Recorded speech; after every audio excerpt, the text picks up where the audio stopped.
Hello, everybody. Welcome back to Reality Realness with three S's. I'm your host, your Chantele Francis, with my amazing curly-haired co-host, Tanya.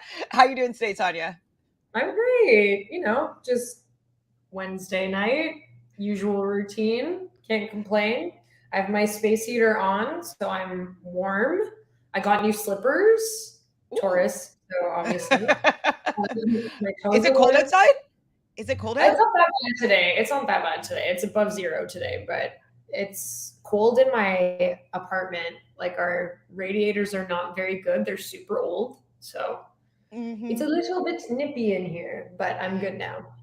It's perfect. I mean, I was like, well, it's kind of warm in here. I'm like, is it cold outside? I just can't tell. Like, once you're like this whole lockdown thing where I don't really have to leave for very many things, and like everything's not open and just completely running as normal. So, like, when I go Yeah. out, I check the weather and I'm like, and I'll dress accordingly. So, I just actually have no idea what the weather's like for the most part because I'm not leaving the house every day. So, it always Yeah. surprises me when it's either really hot or really cold, you know? You After a know. while, you lose sight of what the temperature is because you Oh, don't spend time outside. So it's like, I don't know. no idea. But I went the day after it snowed, and it just smelled so fresh. I'm like, oh, I miss that smell of like fresh, crisp outside when it's like nice -1 Canadian terms. Yeah. And it just smells so good.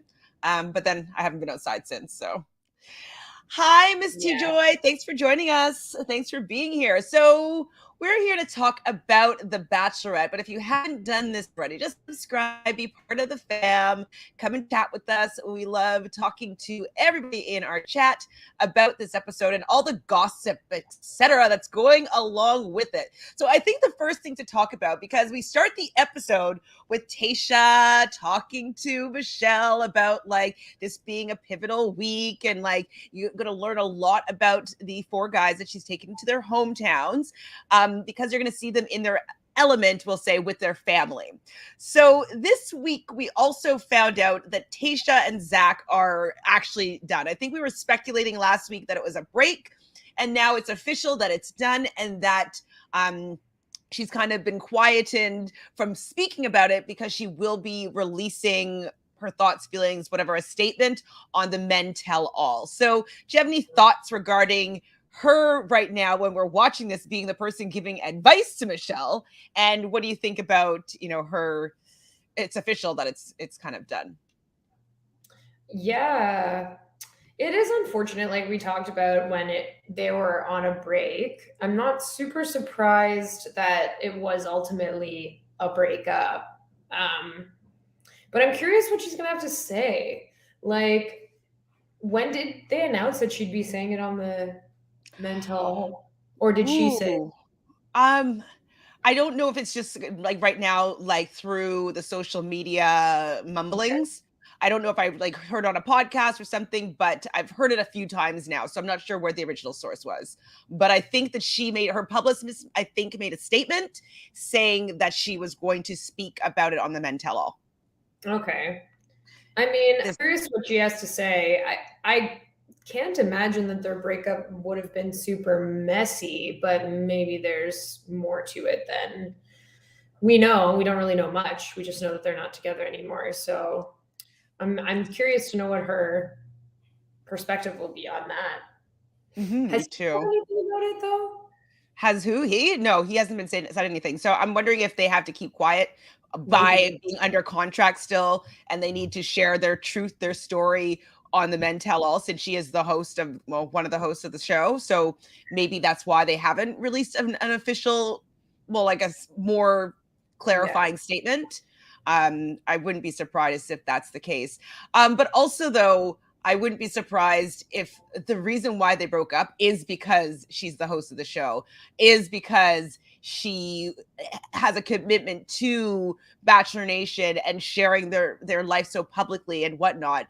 And if that's the case, it kind of frustrates me because he went on the show to find her. So why would you think that she'd be doing anything differently than how you met? You know what I mean? So it's kind of like, I hope that that's not the reason, but that's what I'm feeling that it is that she's kind of getting immersed into this entertainment, Bachelor Nation, face of the franchise type role.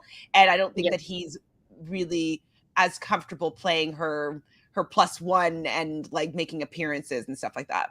So that's my guess, but I could be wrong.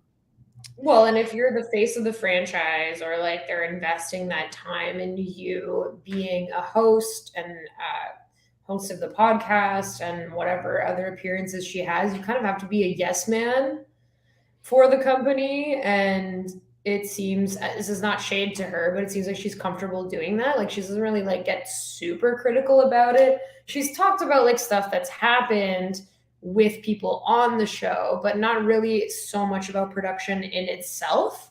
So that's probably also part of why she's aligning with them and revealing that too. Maybe she can have a little bit more control of how the narrative plays out, or maybe she thinks she has a bit more control of it that way, to do it on their terms, and then they get that kind of like exclusivity of absolutely the details. So she definitely works alongside with them with like, I feel like she's a person that is appreciative of all that the show has given her so far and is willing to be very compliant. And it seems, I could be wrong, that Zac would be less compliant, but like more like anti, like, okay, like the show's done, like let's live our lives together. And she's kind of like, no, my life is the show. So I could totally see that being a bit of a conflict in their relationship. Yeah. Hi, Tamika. Thanks for being here. Sam, thanks for being here as well. We will definitely get to this opinion about Nate and Michelle's relationship. Mm-hmm. And hi, Natalie. So Josh has reacted to Katie's cheating rumors. Okay, so I think you sent this to me first, but I had just read it or whatnot. What do you think about John and making a statement? What I said to you is how I still feel about it, which is, I think he's doing too much here. I get that there's people online that are unfairly, placing a lot of judgment on these people. It's part of the issue with people interacting parasocially with people that they don't actually know, or feeling like they have some kind of say. So I'm sure he was reading a lot of stuff, but it's just like, you must have known this wasn't going to be received great, just given the timeline of it all.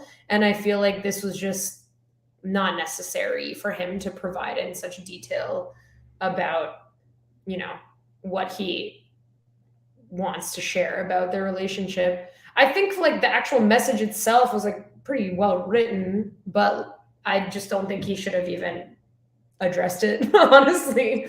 Well, I don't know that it's needed.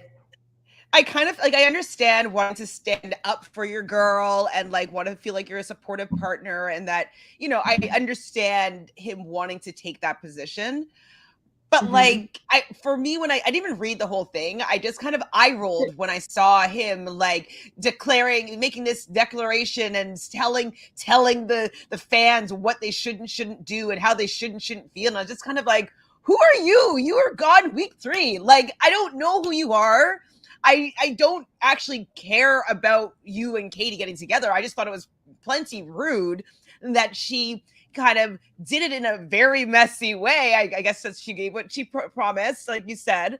But like, what about the sensitivity around like the person who just had his heart broken, it seems, and is still getting over it, and then you have a very public showing of how like much in love you are, and piggyback rides and kissing and TikToks. I still want to know who is filming this, though. That's something I need to understand. But my point is that I just feel that he doesn't really have a place to address her fans so much. It kind of annoyed me. I was like, get out of here, sit down. I'm not in. This has nothing to do with you, John. Is my point.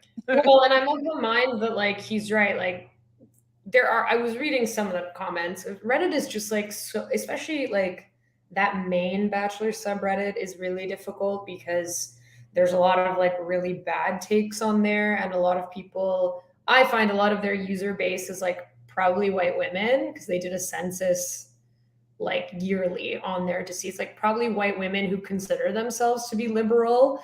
And I just want to say sometimes those people are some of the most problematic people online, in the sense that like they're kind of hiding behind this facade of being feminists, but then like are also slut shaming Katie. So like none of that's okay. Like none of the racist comments about John are okay. Obviously, like Oh all my of that's like God, really no. messed up, like for a variety of reasons. But like I do think everyone has uh not a right, but like there's a reason why people are questioning it, and it's because of the timeline and like at the time of the release of this statement and everything. Like there's a lot going on that people are striving to understand, and I think that's where a lot of the curiosity came from people in response to how this was revealed and like the timing of it all. Like And it's a little bit sus, you know. And lastly, like I agree with everything that you said, of course, and I do not condone anybody getting. I'm not going to leave a message, even like I'm not going to. I don't care, but So like I just think that if you're going to make a post like that on social media when you have a million followers that were just invested in your love story with another person that you broke up with, expect there to be people that believed in that relationship that might not be so excited about seeing you and your new boo and be wondering like, well, like was he cheating, was she cheating on on Blake with you? Like when did this happen? Like when was the timeline? Like of course they're going to be questioning it because they yeah. want to understand what happened to the couple that they invested 3 months of their life into and hoping Mm-hmm. for their success. So Mm-hmm. agreed. I don't want any cyberbullying at all ever. I think No. it doesn't help at all, but I think just the backlash in general is because of how they did it. Like you said, Yeah. how they did it. If you wanted to be a little bit more tasteful about it, like I don't know, do like an embarrassing sit down with like People magazine or something like that and talk about how like you didn't know your love was going to blossom, but like whatever, but like how she did it, she wanted to create, in my opinion, some sort of drama and messiness and chaos out of it. And I don't know how she would expect anything different being part of the backlash, you know? Yeah. And It him was the too. finale of 12 Days of Messy. Like, I think So it's a rude. little like, why rush it so intensely? Um, I don't know. Like they could have waited, you know? They could have not announced it immediately. I know Blake unfollowed her after that as well. And I'm Blake this curious to week, really know how the end of their relationship went down, sort of. Like I am and I'm not, because I also like didn't believe in their love to begin with, but true.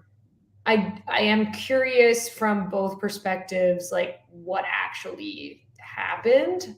And Well, I did hear that Katie and John have been seen canoodling. I don't know if they were making out or whatnot, but they were hanging out where people felt as though they were coupley before like the breakup happened when they were still considered to be a couple. So whether or not there is anything physical that went on, there was definitely a deep friendship that was brewing, maybe an emotional, relationship yeah, brewing way before the breakup actually happened. So that's emotional cheating to a certain extent, especially if you get with that person who you're saying like, no, we have nothing. We're just friends. We're just friends. Oh, now we're going to start dating like a month later.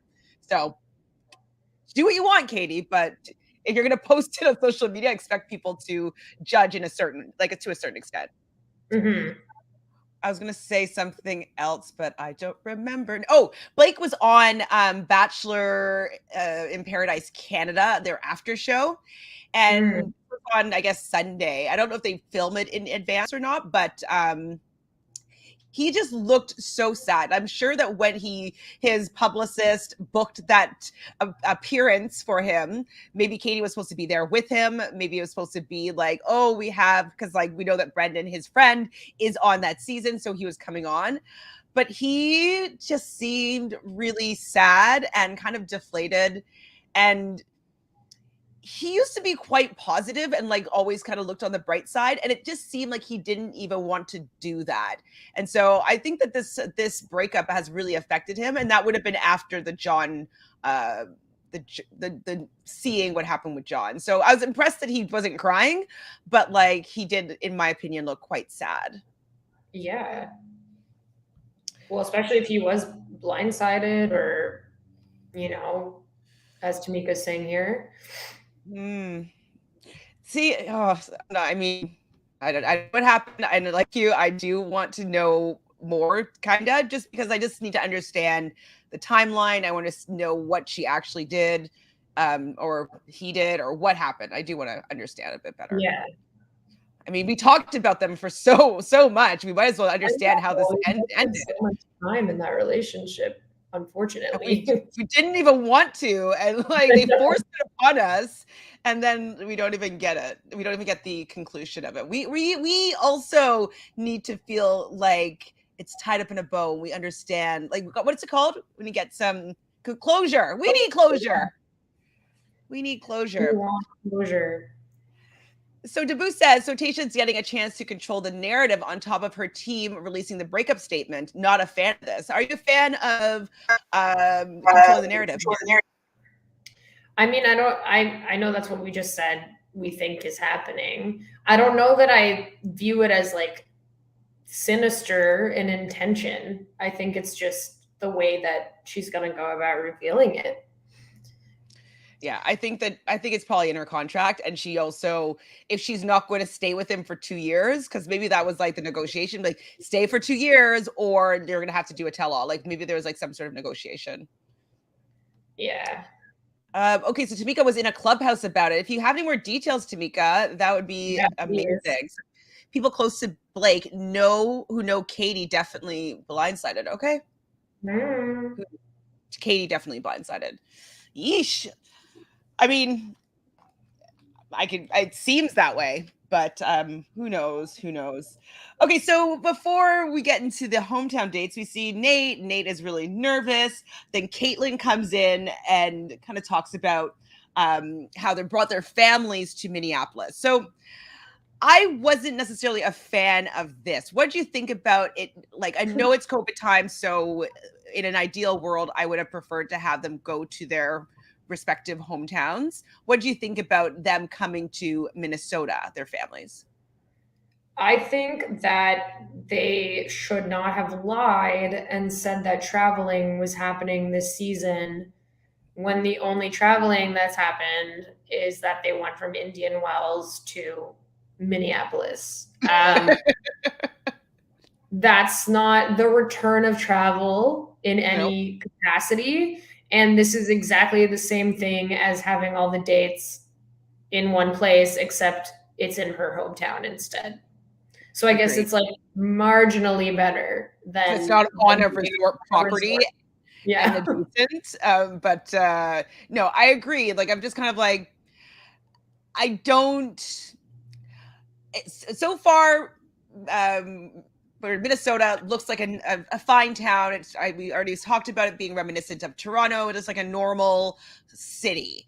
But I would love to have seen something a little more exciting, like just like a new terrain. Like, I don't need to see buildings. I want to see just stuff about, different locales. So yeah, it definitely wasn't a travel city, traveling from one place in the States to another place in the States that are like quite basic.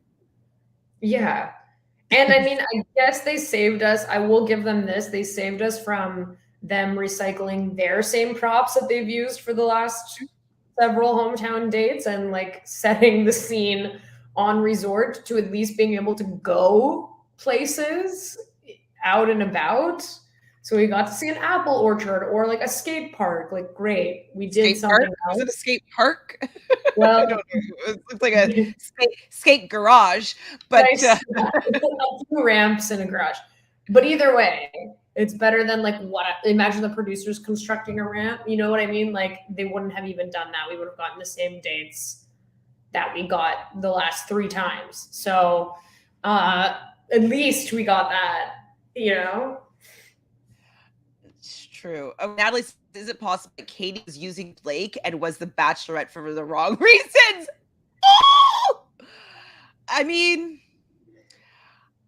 I think that Katie, we were saying a lot of the times that Katie wasn't necessarily the quote unquote type of girl that's used to juggling all these men and being the center of attention, because we didn't see her handling it like somebody that's used to be in that position. So I think with how she treated some of the men, Thomas, for instance, was her getting a little bit like, I don't know, like feeling her own energy. Like I'm the it girl. Everybody wants to be with me. I can act any way that I want. But then when Greg didn't just bow down to everything that she wanted to do, I think that the wind got taken out of her sails. And I think to save face, she jumped headfirst into a relationship with Blake, even though she wasn't there yet, because she knew that he was willing to say yes, so she wouldn't look like nobody wanted her. That's what I think. I think it was all the whole yes of it all and the whole ending of that relationship. I think it was so that she didn't feel completely rejected. And also, was Blake using Katie to try and be the Bachelor? I feel like if he wanted to be the Bachelor, he could have gone about it in a better way. I think he would have come across. Could he? What if he had gone on to Bachelor in Paradise? I think that would have been a better play, no? He's done it 3 times now. He got his heart broken. He's, you know. Do you think the heartbroken part is the play? I don't know. I don't know. Oh my God. Yeah. Well, I can see that. I'm not going to lie. I can definitely see him being like, hey, I'm going to go all in this relationship, whether it works or not. I don't think it's going to be long-term and forever. So if I go in as a favorite, get my heart broken, maybe then for the second Bachelor season of 2022, it could be Blake Moynes from Hamilton. Yeah, Blake from Hamilton. They're testing the waters with Toronto for Clayton's season. Also, to be honest, how was I just going to phrase this? It's leaving me. It'll come back to me. Okay, so Lenny says, I'm not going to lie. I like how Katie does what she wants. Do you agree or disagree? I think, that's an admirable quality. However, I don't think that doing what you want gives you a pass to hurt other people just because you're doing what you want. You know what I mean? Mm-hmm.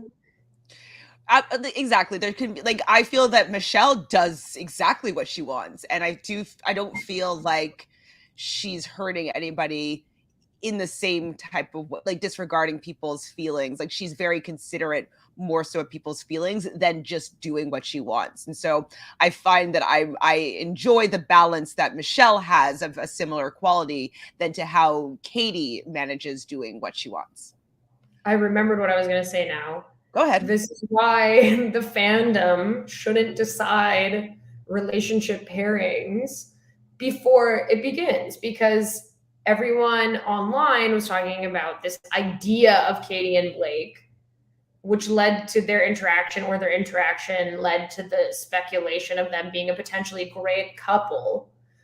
I don't know if it's like a chicken or egg thing in that scenario. Then it's like, what planted the seed in their minds that they'd be compatible? And then does that also create this underlying pressure that these people should end up together, when you factor in everything that you just talked about too, with others leaving her season, and particularly front runners that she had strong connections with leaving her season, and then you're left with Blake, and it's like, well, it's supposed to be Blake, right? That's what everybody wants. We're supposed to work and we're supposed to be this great couple, but like, how do you know that? You haven't really interacted that much prior to meeting on the show. Like, it just feels like it's fulfilling some kind of wish that's not necessarily correct. Like, just because we decided this pairing could be interesting doesn't mean it needed to manifest in an engagement at the end of the day. So True. Yeah, but they inform each other, right? Like the audience and the people involved. And just to piggyback on that comment, is I think that is what the culture of Bachelor Nation has taught us, and how to act as a fan base, is to push for something to happen on the show. And I think that this is why they're pushing Clayton on us, because like if we push him on us, like eventually we're going to really like him. And I think that they're realizing, like, no, actually doesn't work. And like we push Blake onto Katie because they're supposed to work out. That just doesn't work. And anytime it seems as though we pushed things on, push Matt James to be the Bachelor. No, it just doesn't work. When it's performative, it doesn't work. And I think that Bachelor Nation in general is kind of performative, and it's not actually interested in the nuances of actual natural chemistry. No, definitely not. And more so now. Like I think it's making a slow crawl towards death at this point in terms of the decision making. I barely know anyone that is planning on watching the next season of The Bachelor. Yeah. I think that I saw one guy online that was saying like, "Oh, I can't wait to see a season." I was like, "Oh, okay." I won't be watching your podcast. Sorry? I really like Michelle, and like I've been enjoying her as the lead a lot. She's one of my favorite leads at this point. I've been enjoying the season, and I've been enjoying the men, but there's also like such a layer of predictability to it, especially for me within this episode, that even like false editing couldn't take me away from. Like I felt at the beginning of this episode what happened was actually gonna happen, and then like there was no way of straying me from that. Like at no point in the episode did I feel otherwise, to be honest. So it's just unfortunate that like even when it is at its, you know, most natural in terms of her actually having a connection with some of these guys and being a great lead, it's still incredibly predictable. And then the alternative is just not being interested at all. Like it's not a good place for the show to be, really. Not at all. So Minnesota Girl, thanks for joining us, says that they apparently are going to Mexico for next week's episodes, or I guess the week after. All right. Okay, great. I'm interested in seeing a little bit of Mexico. Tamika says, I keep saying she was the villain of her own season. Yeah, I could see that. So previews, I think, show palm trees. No palm trees here in Minnesota, unless they brought them in. Yeah. And are going to have fantasy suites in Minnesota? Like it would be nice if that was a more tropical destination.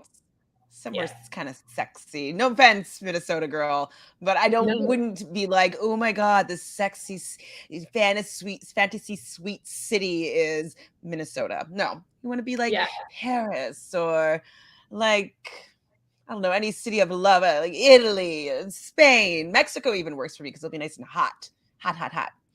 So Tamika says, yep, I said that she was going to get somebody to choose her from her season, whether it killed her or not.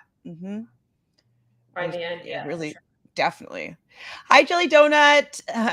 She says hi, or they say hi, Chantele and Tanya. I might cry after tonight's Survivor episode tonight. We don't know what's going to happen. Jelly Donut is a super fan of Liana, and I definitely don't know if Liana will make it out this week. It will be interesting to see what happens, but it's going to be tough. Yeah, it might be a steep road. I think a lot of people could get behind voting out Liana, so it could be a problem. He said he's not in talks for it. Oh, Blake. Okay. Well, he could also be lying. But yes, thank goodness. Katie and Peter would make a good couple. They both love the attention. I don't even think that they would make a good couple, but maybe because I don't like them both quite a bit, that maybe they would work well together. Imagine they're like, if they were hypothetically a couple, them trying to like resolve an issue. Oh my goodness, that would be terrible. And astrologically, they really don't work. He's a Leo and she's a Capricorn.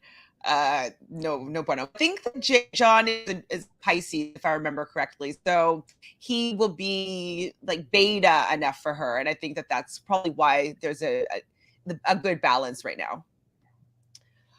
So the first date of these home-esque towns is Brandon bringing Portland to Minnesota. Do you feel like you were in Portland during this date? No. No. Not at all. I mean, I haven't been to Portland, but I would want to see like there. It's a hip kind of a hipster city. Like I feel like there's a lot of microbreweries. Like I don't know, cuffed up jeans, like curly mustaches, like fake glasses. Is what I picture. What I think of Portland. That's what I think of. I don't know. What's your thought? I mean, I've never been to Portland, so like my main frames of reference are, I think, things that kind of are satirical about Portland, like Portlandia, which is like on like stereotypes. But I don't know, whatever. These guys are just like trying to act like they even planned these dates. Clearly, they did not. So they're just running with it. So, lovely Brandon, he reveals a skate park, like as he opens up a garage, and he decides to show Michelle his moves. And he says that this is a family activity that his whole family does. So, now you know that who Brandon's mother is. Can you picture her at the skate park with Brandon? No. And also, like, he wasn't really good at skateboarding either, right? Like, or I don't really know. It wasn't good. It wasn't good. Like they both put on their helmets and like not that I care if he's like going to be amazing, but No. it's just that this is the activity that he's showing her and if he's not able to like impress her, it just I don't know why they chose that activity. Like they could have done Yeah. something else that I don't know, he could shine a little bit more. I mean, he was endearing, he was very cute, but I don't know, wouldn't you want him to be like, "Oh my god, wow, like that was amazing," you know? I mean, on the one hand, it's kind of nice if you also don't skateboard, that it's kind of like we're on a level playing field. Like it's not just like you doing tricks and then like me like slowly rolling down a ramp so that I don't like break my neck. So I think that's kind of nice because you can kind of enjoy it together a little bit more. But I couldn't. I thought it was like really actually kind of endearing. Yes, How he was. but I At this point, I love Brandon. Like I just think that he does seem like a real human being to me. Does seem goofy and cheesy and silly, but like brings out such warm qualities in her and in himself that I at least enjoy watching him. Like he does yes. have a warmth to him that makes me feel like I'm not rolling my eyes during his segments. I'm just like, oh, Brandon. Like I just feel like, oh, what a little sweetie. And that's how the vibe of the skateboarding felt and everything afterwards. I totally agree with you. And I love that Michelle, the teacher that she is just like, well, you're a little rusty. So it doesn't even make him feel, bad about the fact that like he wasn't great. And she does humor him in the sense that she lets him pull her around on the skateboard. So it was definitely a cute moment. Now, in terms of Brandon, though, what I'm having a hard time believing is not that I think he definitely cares about her, but there's a level of maturity in their relationship that it just seems to me like teacher's pet, high school crush. It just seems like everything that he says to me is what he thinks is the right thing to say. I do think he really likes her. I do think that he thinks that she's the one, but there's something very juvenile from how he expresses it that I can't picture him. I can't picture him having sex like at all. And B, I can't picture him getting down on one knee and saying like I'm gonna marry you. I don't picture that side of him. And so that's kind of why I have a little bit of a hard time really buying into this relationship. It doesn't seem mature enough, to be honest. I He think seems it's like he's because he is 16. younger and like also has a baby face. It's hard to take it as seriously, maybe, as some of the other relationships. But I don't know. I think his family and like the vibe of that hometown to me was maybe the best one of Definitely, definitely, definitely. like, and Um, that's a big thing. You can't take that out of the equation. Like meeting a family, like you can't fake that dynamic, and like that seemed very true and very authentic, and again made me like him more, because I don't know, he's not like trying to boost or like act like he's a True. tough guy. He's just being himself, and 100%. I liked it. Brandon took me by surprise this entire season. I really didn't expect that he was gonna, A, from the very beginning, go this far, Really. or B, like that I would even like him as much as I do. But when all is said and done, I'm left feeling very positively about Brandon. I definitely like him. I just feel like, and it doesn't matter anybody, people being super sexual or not, but I could picture him being a virgin. Do you know what I mean? Like there's just a little bit of a naivety in, and it's a sweetness about his love for Michelle that I feel like is a little bit juvenile. But I definitely, I am shocked by how well they get along, and how well that like she's into it, and like her getting along with his family definitely was probably the best interaction. I'll agree with you for sure there. So Lenny says, I laughed so hard. I cried during Brandon's skateboarding. I was just like, Brandon. I felt like his mom being like, oh. So Dabu wants to know if we're going to recap Clayton's season. I don't think so. I think we'll take a little bit of a break. I might do some like posts, about it, or maybe some stories and watch alongside it. But I just don't. I think we need a break, and maybe we'll be rejuvenated depending on who would be the next Bachelor. But yeah, maybe a couple months off just to like reinvigorate our love for the show. I'm personally debating on whether I'm even going to watch it, because I feel so utterly insulted by it existing at this point, based on the preview at the end of this episode, which was, we'll get there, but I'm really so pissed about all of it. So I don't know that I'm even going to watch. I really don't think I'm interested. And even from what we saw of some of the women, I don't know that it's giving me what I need, Miss T Joy agrees with us, or agrees with you for sure, loving Brandon and the family visit being the best. So Nate is 28 and Brandon is 27. It's just, there's just a youngness though, He looks young. He looks really young. And his voice sounds young too. And his brother, so when we get to his family, well, his fake family home, his brother's there. His brother apparently put off going to the army just so he could be there to meet Michelle. I felt that his brother, who I think is his younger brother, appeared to be more mature than Brandon, if that makes sense. I don't know if it's just because he's wearing glasses. But younger, I couldn't tell. I thought it was younger, because remember, like in the beginning, he said that he grew his brother up, or like he was a support system for his brother, or something like that.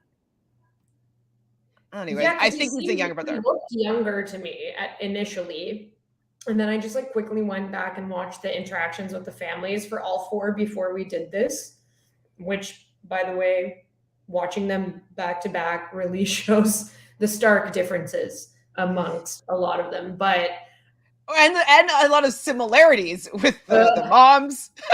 yes, actually, yeah, there's a lot of things happening, but I thought on surface he was younger. And then the second time I watched it, I was like, is he the older sibling? The younger sibling, his brother, I mean. I was like, I actually have no idea, but he looks younger. So if someone can give me that fact. I think he's younger. I think he's younger, but he seemed a little bit more reserved, we'll say, than Brandon. And obviously different situation, different personalities, all that stuff. And he's wearing glasses, which tends to make people look a little bit more mature. But I think he's the younger brother. So Minnesota Girl doesn't want Clayton either. Who does? We haven't figured it out yet. So Tamika says, it's crazy that Brandon has pulled out front the last episode. I'm still Team Nate. I am so Team Nate. And we're going to get to it soon.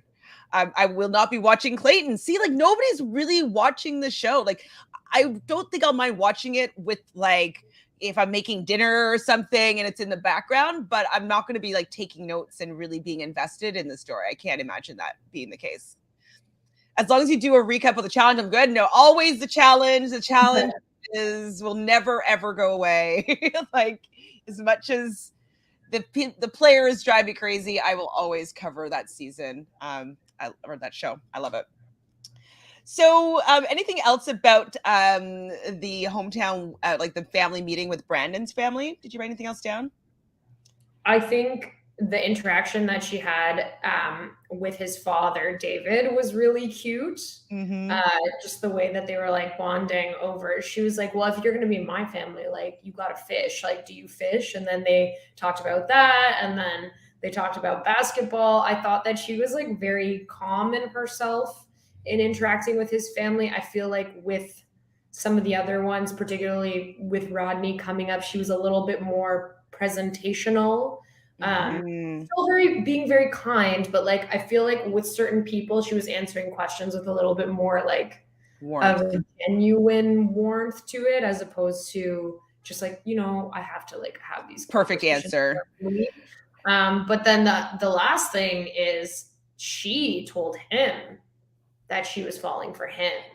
And this is when I knew Rodney would be going home. I was like, okay, because I thought there's no way she's gonna let go of Joe and Nate this episode, like unless something absolutely critically bad happened, or if one of them left, which I didn't think was gonna happen. I thought it was between Brandon and Rodney, and when she's like, "I'm falling for you," which he even acknowledged, was like, "Oh, she said," then I knew where this episode was going. Oh, of course. Absolutely. I totally like when she said that, I was definitely like, oh, okay. Like I wasn't sure if she was going to hold back and just maybe not say that to anybody, but the fact that she let herself say that to him, I was like, there's no way, knowing what I've known from Michelle at this point, would say that and then send them home. I just couldn't see her doing that. So I was like, okay, obviously he's he's staying. Another thing that I loved about the interaction with that family is that she even said that she could see her family and his family really getting along together, and that's kind of synergy is very important in relationships in general. Like, of course it's about the two individuals, but it makes it so much easier if the family is on board as well. So I love that she could just see those lives melding together. Except for Portland's quite far from Minnesota, if I'm not mistaken. So I wonder if they've had any of those discussions yet. From what we've seen of her family, I actually believe that too. Like I could see, and to your point, obviously this is like idealized, in a scenario where everyone's families can all get along and blah, blah, blah. That's not always the case, but the fact that ease was there and that she could see that is a really nice thing. So I forgot to point out something at the beginning of the Brandon date. It was the reintroduction of the Hooju. Oh, finally. She Hooju'd Brandon, and then she Hooju'd Rodney. So that is back, and I was happy to see it back. I do feel as though when I remember seeing Becca Kufrin do it, it was maybe on these one-on-one dates where you just see like the wide shot of her running. So maybe there is a formula, and maybe if you have Bachelor data, or maybe we can ask them if they can do the stats on this. But when is the Hooju introduced in the Bachelorette season?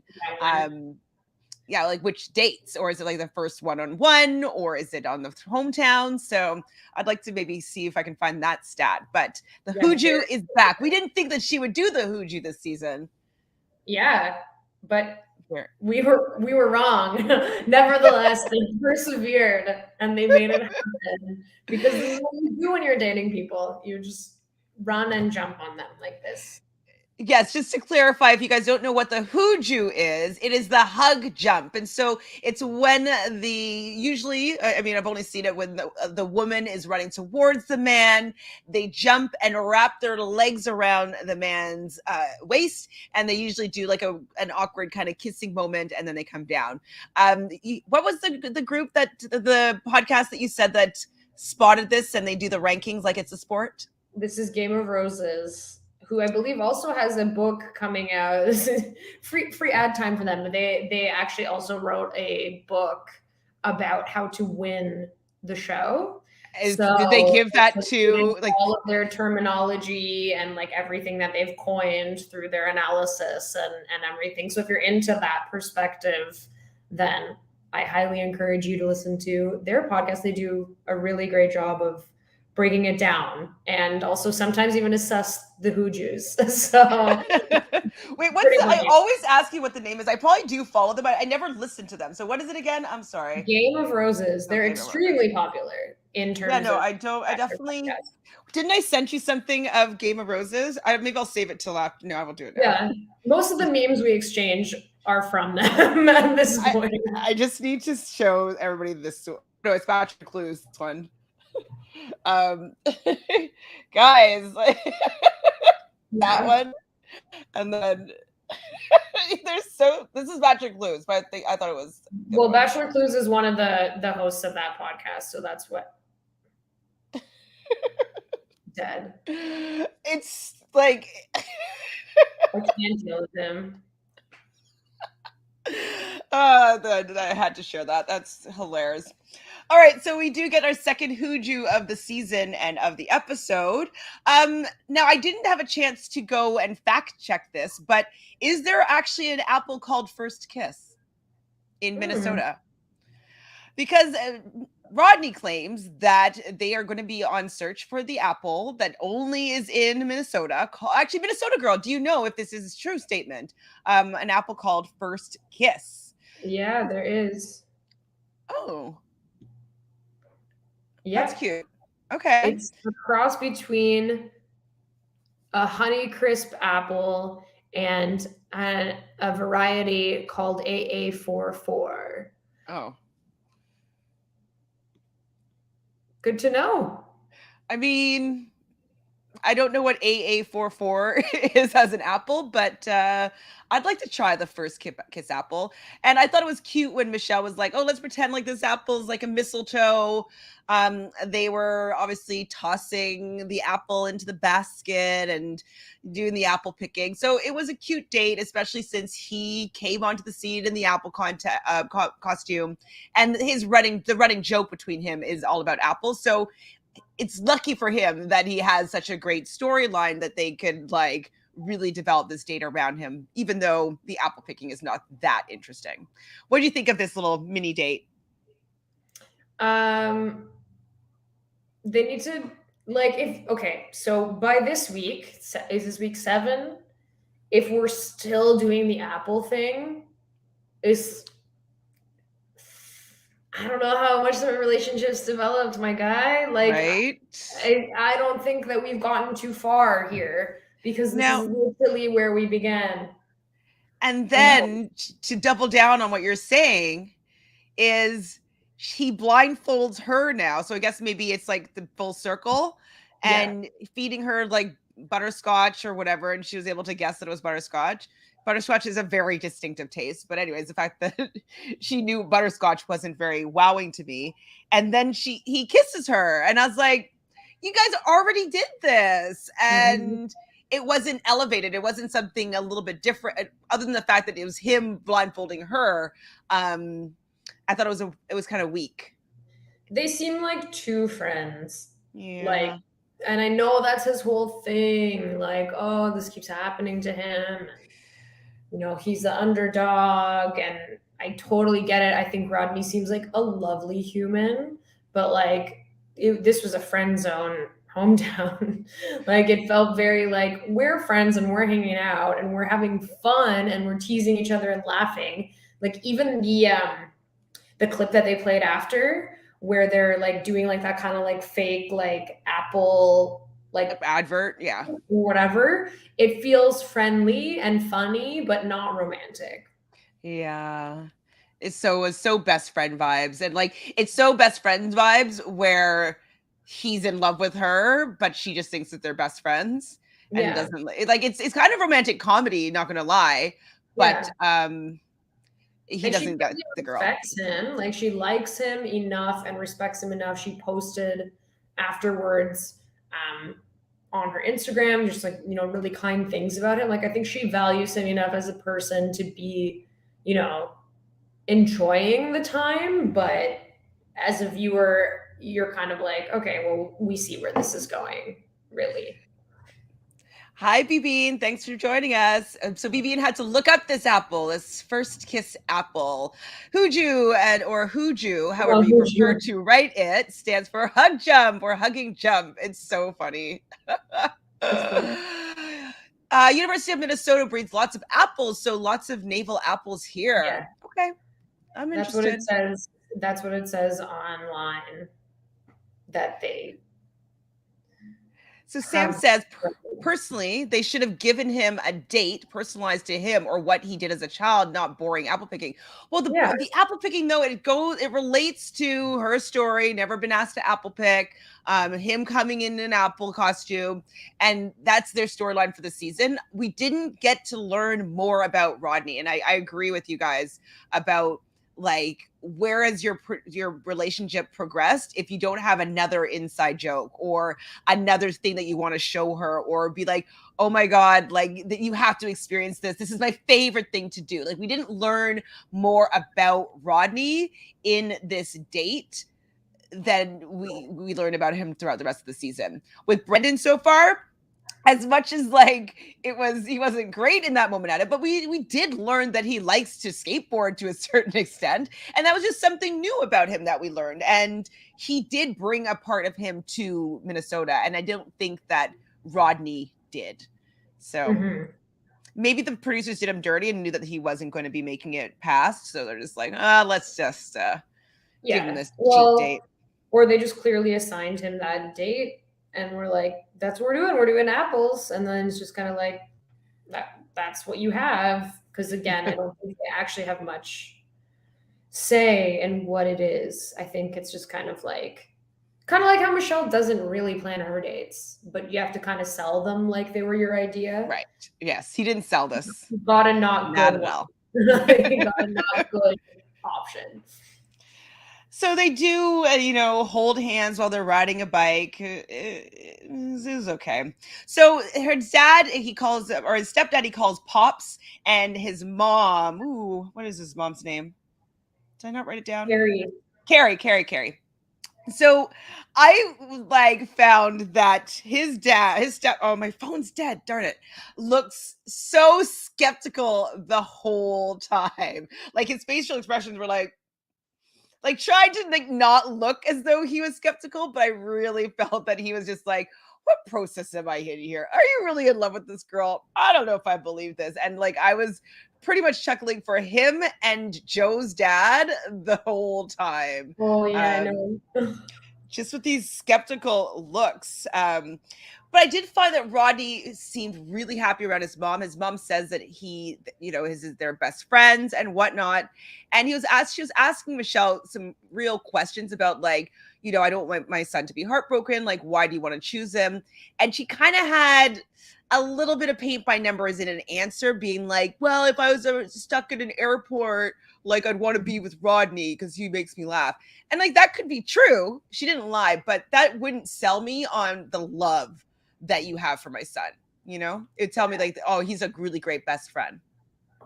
And I feel like that's what his mom was trying to do, was kind of like soften the blow for him preemptively, because she was like, seems like you really like her, but like there are other people still, so just what makes you think that this is it, just kind of like almost I think she could see the writing on the wall too a little bit, in terms of what was happening. And the skepticism is fair, right? Like she's dating 3 other people, so all of that is like true and valid, but it's just hard when you can tell, I think, that it's not balanced in the same way. Like it's clear to us, and probably was also clear to her, that he likes her more than she likes him. So Tamika says on Dear Shandy, Andy said that he could see Rodney always being in Michelle's life as a friend. Andy is Charlene's husband, and they do Dear Shandy together. And yeah, I can see that. I can see them being lifelong friends. Like even whether or not whoever she chooses works out or not, I don't think that he would be ever to be in a romantic relationship with Michelle, but I can see him withstanding like any other partnerships she might have, or if this is the one forever. Like, I can see him being in her life. So I agree with Andy. Do we see Rodney on Paradise? Yeah, actually, I do. I do, because he's a fan favorite, and we'll get to it. But they kind of, I think they owe him. I think that Rodney should have been the next Bachelor. Before I wasn't buying it, but now kind of seeing how she kind of bigs him up, and like how it's like the funny friend guy never gets the girl kind of thing. Like, that's like would be a great story for him, and I can see him shining. And I actually would have liked to see that be the case. And I think Tamika said that too. She said, yes, if Rodney was the Bachelor, she would power through it, but not a Clayton. And he has a personality and warmth and like smiles genuinely. Like, there's so many things that I'm just not getting from their choice. So do you think he's going to go on Paradise? I think he will. Yeah, I think he could. He could. I don't know that, like, he doesn't strike me as like a drama person. So I mean, anyone can be a drama person in Paradise from what we've learned, but I would think that he would be a good option for someone to be on Paradise, definitely. Very good option. Better than James and Aaron. Like, hopefully this would be similar to how we were standing. Oh my God, why am I forgetting his name? Riley. And now he found his partner. And so, like, I'm standing Rodney in a similar way. I mean, like, I don't think he's ever really gets that girl necessarily. And I would love to see him have that exploration with somebody that works out so positively. Yes. So I'm hoping for him, because I think that he's deserving of a really great special partnership.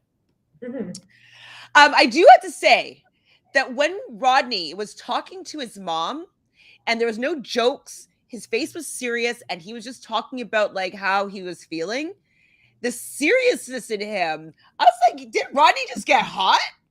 Like, I was like, Rodney's hot here, when he's not like putting on the joke act. And so I'm wondering if he watches it back and he kind of learns, it's like, oh, do you know what? Like, I look sexy when I'm a little bit serious sometimes, instead of maybe putting on the humor mask a little bit. Maybe he will, will like have different vibings with some women.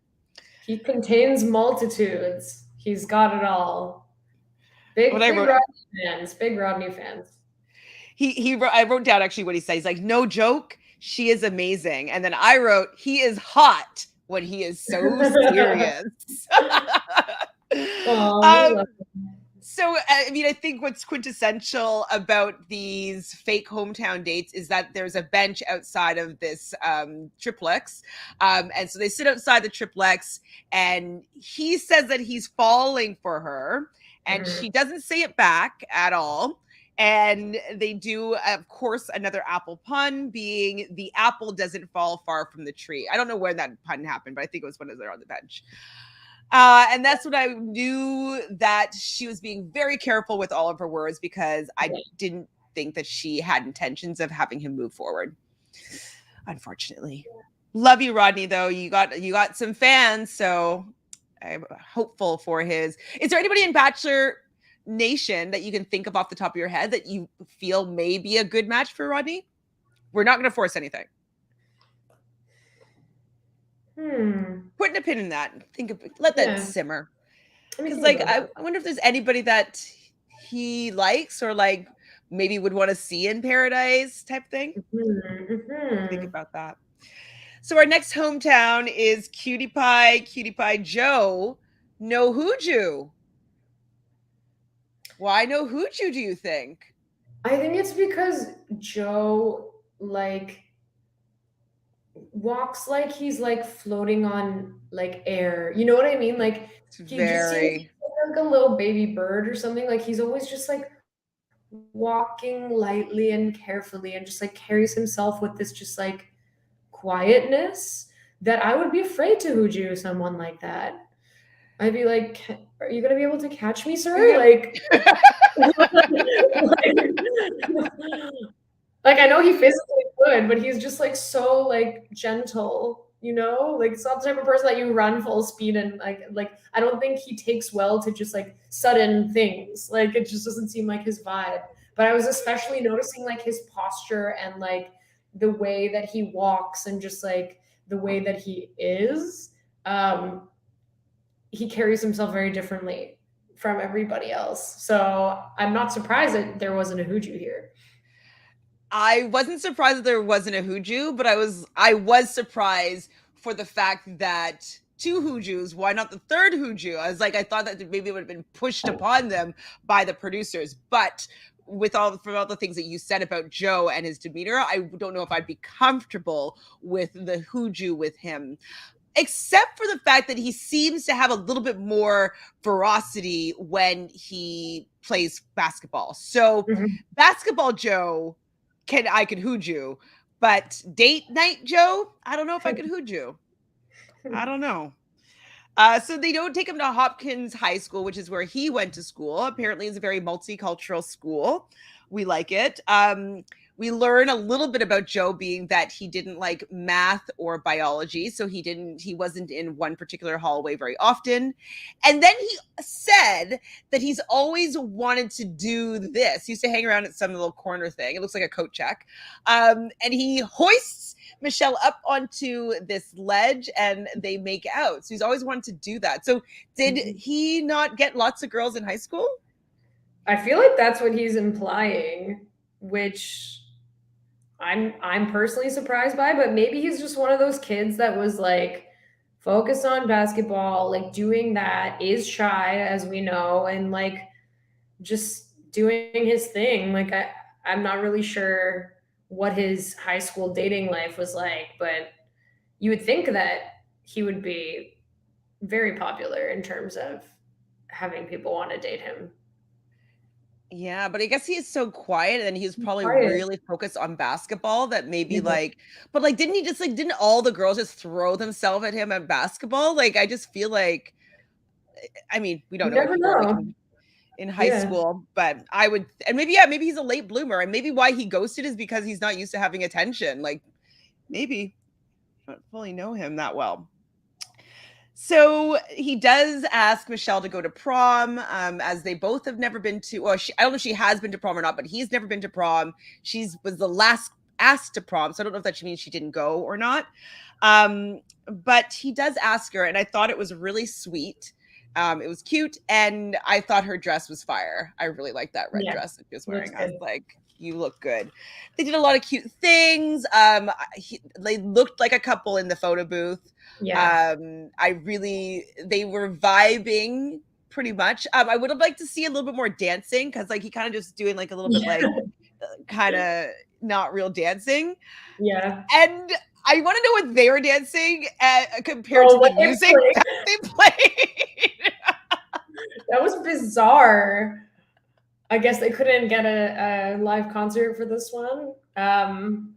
He also has the advantage of this being his hometown, for Yeah. real. So Like, where's the school band? Like, it was always battle of the bands in high school. Like, I want a band of like yeah, teenagers, please.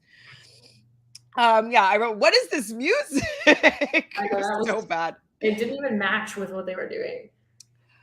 But I could tell that she really, really likes him. Like, she's just like, I think she's just gaga over his eyes. And like, she just like, he can't really do no wrong. She just really, really likes him. But I don't know if it's sustainable. So I don't know if she feels like he could take care of her. Like the no Hoyuju tells me that she is not sure if he can carry her. And Yeah. I think that that also means emotionally. You pointed out a couple weeks ago that he expresses himself to her, but she never does that to him. But she does feel confident with sharing how she's truly feeling with Nate, and he's able to comfort her and carry her. So this to me is saying that she's not going to pick Joe in the end. And it's starting to even more so make me feel like she might get rid of him next, which is terrifying. Yeah. Like I can now for the first time see Brandon being final two over Joe. Yeah. But it also, someone pointed this out on another podcast, I'm not sure which one, that maybe she would let Joe go in the third position to make it easier to make that decision in the end. Like, instead of it being between Joe and Nate, which might be a more difficult decision, maybe it's an easier decision between Nate and Brandon. I was like, okay, I can maybe see that. Get rid of him a little bit early so he doesn't hurt even more. So, but I don't think that she's picking him at all. I think it's Nate all the way. I think so. So, what did I write here? Oh, the mom's name is Julie, and David is the dad. So it's another David dad. My dad's name is David as well. So just like only dads are named David. And then his brother Dan and his brother's wife Hannah. Hannah was the star of this. Well, Hannah and the dad were the star of this family. Actually, the mom's pretty good too, to be honest. You know, his dad really doesn't have much to say. So when Joe was saying like, oh, my dad doesn't speak that much, like his dad really doesn't speak that much. But he was really funny. Like I was just watching his face the whole time. And someone pointed out they felt as though his dad reminded them of Keenan from Saturday Night Live playing the role of Joe's dad. Like, I was just like laughing because like he just has like a very kind of humorous like vibe to him. And like even when Joe and him went to talk, he's like, "Oh, do you have anything to tell me?" He's like, "Nope." It's like, Dad, say something. What were your thoughts about this visit? And the star of the episode or the hometown was Hannah. Well, she really like facilitated the conversation. But I thought that her observations, like as like the sister-in-law of this family, like someone who's like kind of like also previously on the outside coming into this family, were pretty apt to say the men are very quiet, or the Coleman men can be very quiet when they're nervous, I think is what she said, which I thought was like very clear. And that thread runs through from like father to son, definitely. But I also think that Joe's dad probably has never watched this show before. And just like, where am I? Like, okay. Like, we're sitting here. Okay.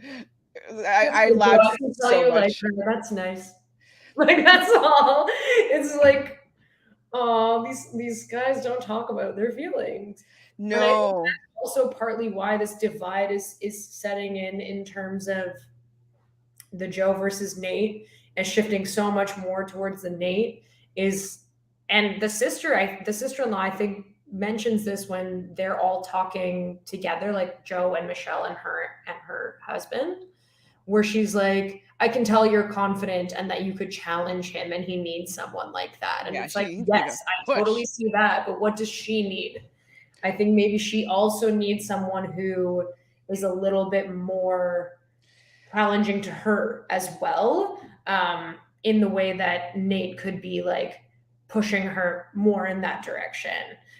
Whereas with Joe, I can see the value that she's going to add to bring him out of his shell. But like on the reverse of that, what is he, supporting in her growth with? Not to say that he's not a lovely person. He seems very sweet, obviously, as we've said time and time again. But I think that's what's off for me there, is that it doesn't feel like an exchange. It feels a little bit more one-sided.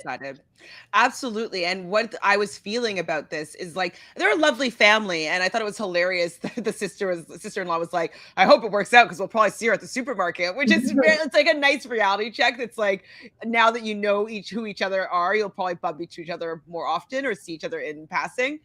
And so what I felt though is that there needed to be energy, like just kind of like put into that hometown like date.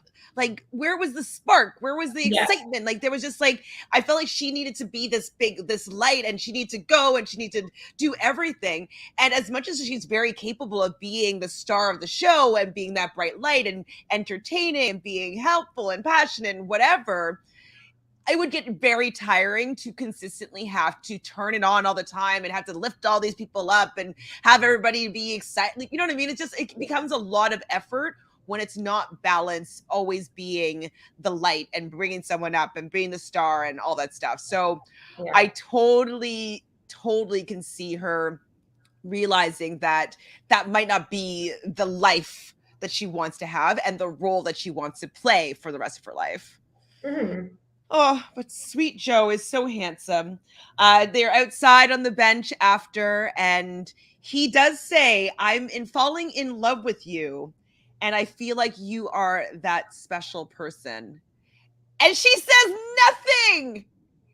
nothing back. Mm-hmm. And 88 over here says, Michelle never said I'm falling for you after Joe said it. Nope, she did not. And I'm wondering if, well, spoiler alert, when we get to the rose ceremony, he was the one that was on the button next to Rodney. And so I'm wondering if Joe might be next out for not reciprocating the I love yous, or I'm falling for you, or I feel like I am. Because it does seem that she's being very considerate as to what she says to the family, what she's saying to these people, so that she doesn't look like she's being a hypocrite or that she lied to their family or anything like that. So I think for him, like meeting someone like Michelle is like good because from what he's expressed, it's helped him open up in a way that he never has before. And actually, like seeing how he interacts with his father, believe that to be true, right? Like I think there is that lack of actually voicing these things that you've gone through. So maybe it's really nice for him to have met someone like this who kind of cracked that shell, but then he's kind of just at the beginning of like learning about himself enough to like love and fall in love with someone so deeply. Like I think like once you start to dig into that stuff a bit more and come into your own as yourself is when you're best like set to like meet someone that can actually be your partner, because you've started to do some of that work. Like the person that you're dating can't do all of that work for you. You need to kind of take on some of that journey. So it's wonderful that like meeting her and doing this experience allowed him to be vulnerable in that way. Seems to have been very like impactful for him, but I don't know that that leads to an engagement. And then that's the other thing. He's like, he said that he was feeling like he was falling in love with her. And then also in the same breath that he's ready to get engaged. It's like something's a little bit off about how that's skewing. So, but it's nice that he found that.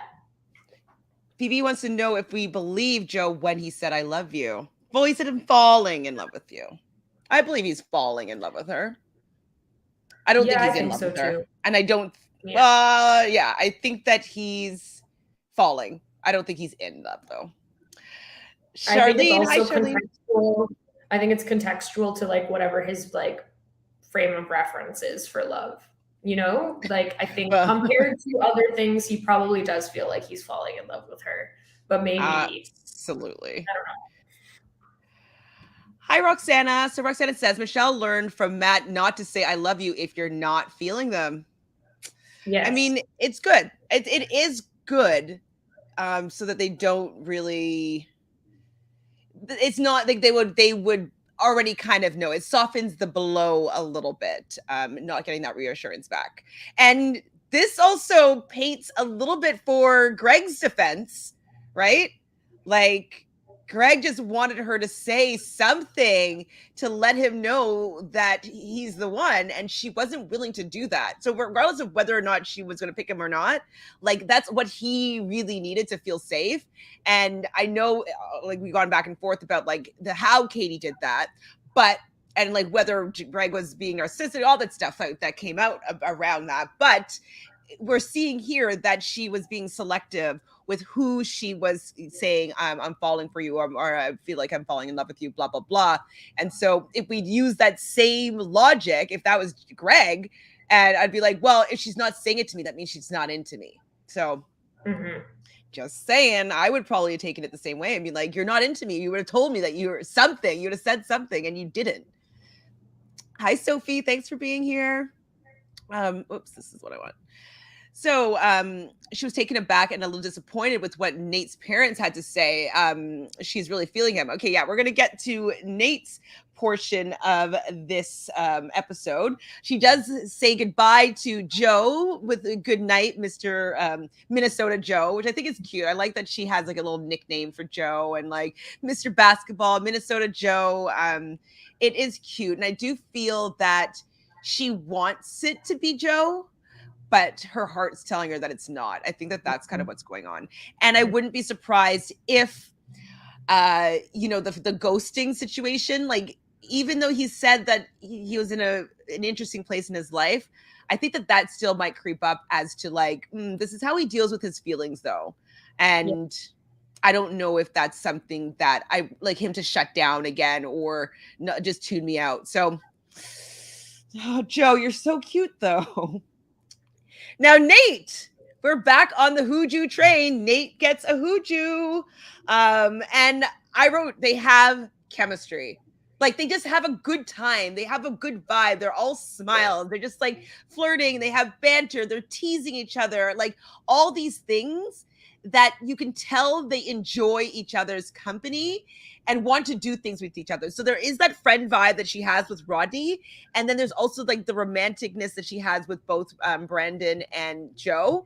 And it's kind of in one person. So he seems to me from this meeting up, they had the best chemistry so far. I agree. They just seem like this hot, cool couple, like they vibe, and when they're together, they already look like they're together. Like it just feels like they're dating actually for real. Not just for the show. Like they had, like, you could have told me that if you just showed me this footage, I'd be like, oh, this is like a nice couple. They're dating for a while, going on a date. Like that's how I would observe it.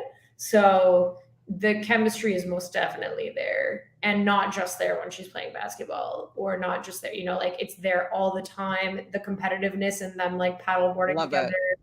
It was great. And he brought out the shorts then. I love them paddleboarding together, and it's like pushing and almost falling, and like, they seem like two real people that get along, that like each other, and they want to be around each other. So I enjoy watching them together the most. It seems very natural, and I'm very comfortable watching. There's no like eek moments. I'm just like, oh, you guys are so cute. You're so sweet. Like, I love you guys together. So that I think is indicative of him being the final guy. So Dana says, Tanya, I agree with the Nate Joe pick. Michelle, from the beginning, said communication is important and needs someone to challenge her intellectually. And even though Nate does not easily share privacy. Yeah, but she still wants to share with him. She still wants to talk to him about these things. And I think that that's really important. Yes, I agree. And he doesn't easily share. I agree with you, Dana, for sure. But at least he's aware of it in a way. Like he kind of like already said that from their last one-on-one, I want to say, where he's like, my family's like, it's not traditional in that way. And like, that's the reality of his situation. He didn't really like sugarcoat anything, but he hasn't gone like super deep into it. We get a lot more insight into it here for sure, in terms of the family dynamic and like what he's expressed and not expressed. But I agree. Someone that can challenge her intellectually, someone that can take care of her as much as she can take care of them. She's achieved a lot in her life. She obviously is like a very responsible person. She has a great career. She's passionate about it. And like, even in her sports, like she achieved a lot. She's probably used to having to like hold everything together. It's nice for that to be reciprocated with your partner, and not for that to be like, oh, let me take care of you, or let me like do something that makes you feel like fire within, as opposed to just like, whatever her other relationships are here. So after the paddleboarding, they're sitting having some sort of picnic thing on like a hill. And I wrote down, are we going to talk about Nick's back tattoo? Nate, sorry, I said Nick. Nate's back tattoo? Like, it's big, and he like I'm surprised that it hasn't been a topic of conversation, but I just was like, that's a big tattoo. Yeah, I didn't even notice it until just now. Apparently, I just looked it up. Okay. A Want to share your detailed screen? rendition. It's a detailed rendition of Cellini's Perseus holding the head of Medusa's sculpture on his back. And then apparently his rib cage tattoo also has the Greek Parthenon featured.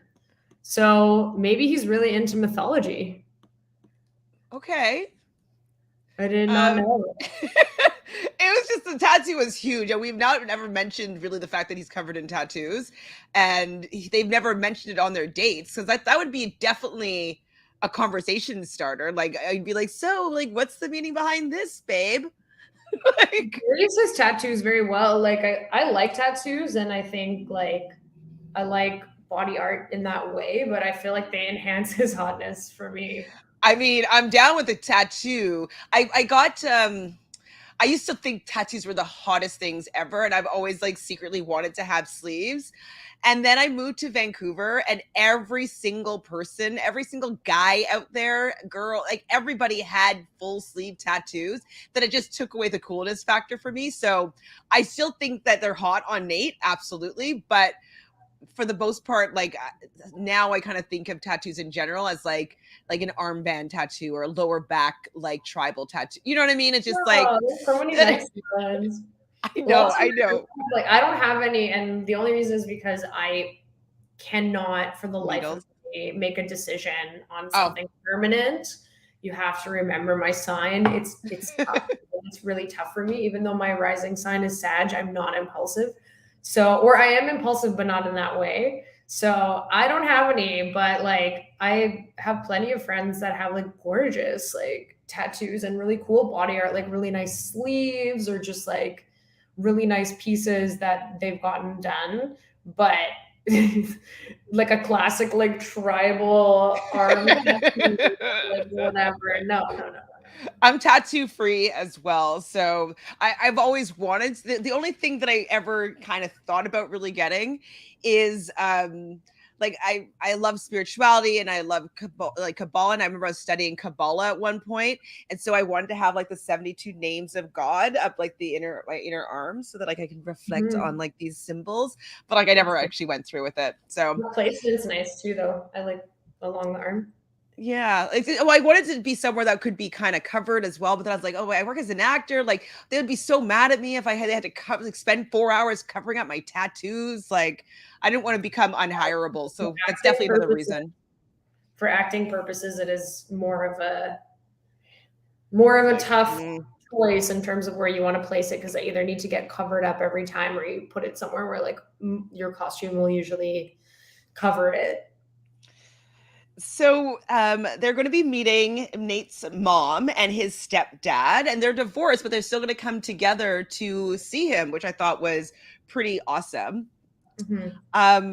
And he does mention that they've never seen him head over heels for someone before, and when we get to the house that they're using, the front of whatever house they're pretending to use, she does say that she's really nervous. And I think that was the only spot, like the only one-on-one that she said that she was nervous to go and meet the family.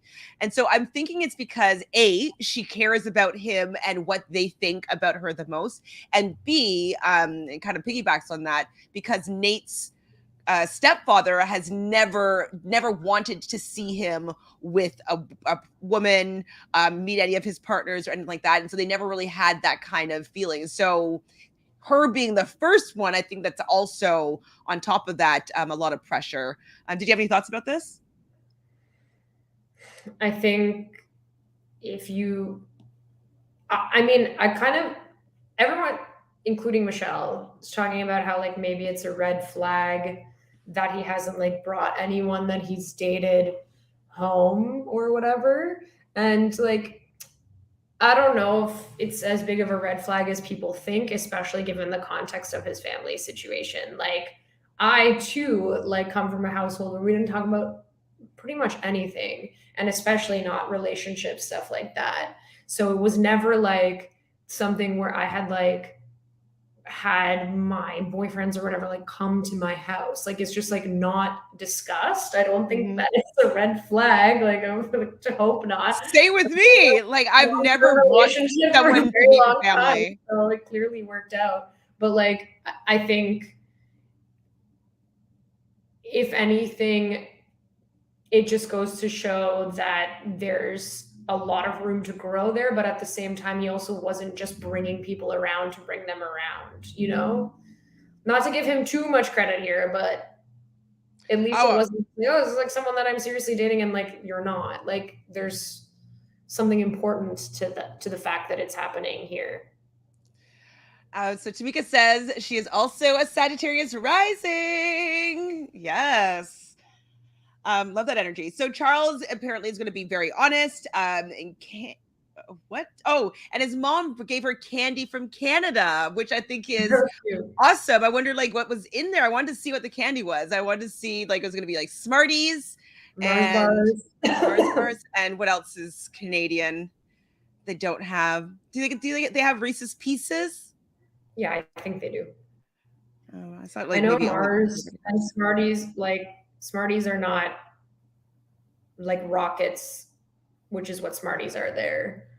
But and rockets for us are like those candies, like those sweet hard candies. Our rockets are your Smarties. Our Smarties are kind of like M&Ms, but flatter.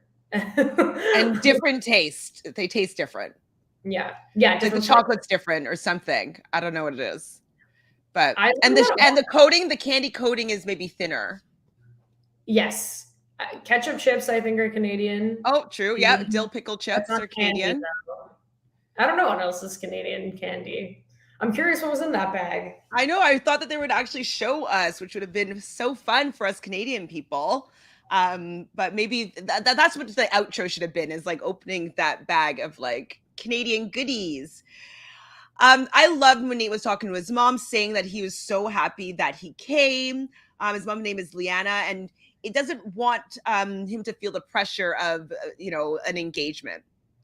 Now, this is where there was a big misdirect, because we saw in the trailer Nate crying, and they're making us believe that his mom doesn't think that he's ready. His stepdad doesn't think that he's ready. He's crying because like the family dynamic, it seemed as though it wasn't good and positive. But I thought it wasn't that case at all. And I was feeling so happy for Nate that this was the first time he really had an opportunity to express himself, express his feelings.